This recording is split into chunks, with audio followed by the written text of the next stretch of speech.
Hi friends! Welcome back to my mini vlog. So for today's video nga naisipan kong gumawa ng salad wrap. Kakakanood ko kasi talaga ng Facebook ito hanggang sa nag-crave na talaga ako kanina. Actually, kayo ng bandang mag-aalas 6 nga ng gabi, gusto kong pumunta sa Uptown Mall. Kaso lang yung asawa ko, hindi siya in good shape. Masama ang pakiramdam niya, may sipon at tubo pa rin siya. Pero willing talaga siya na samahan ako. And naisip ko na lang na mag-grab sana. Pero nung in-order ko na siya, tapos yung i-check out ko na sana siya, parang nasa 639 pesos siya. Grabe, super mahal yan. Kumbaga parang hindi ko lang alam kung masasatisfy niya ba talaga yung cravings ko at mabubusog na ba ako at si hubby ko niyan.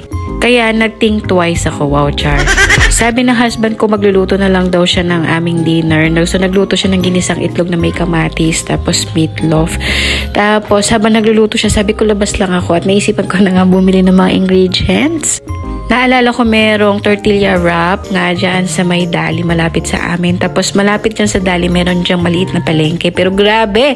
Sobrang mahal ng mga gulay dyan. Lahat na lang kahit isang piraso lahat. Ditimbang, Wala sila yung parang kagaya doon sa palengke sa Pag-asa na isang bowl 20, merong 25, merong 10, may 15. Yung 2 pirasong carrots, 120. Sabi ko, wow, my gulay!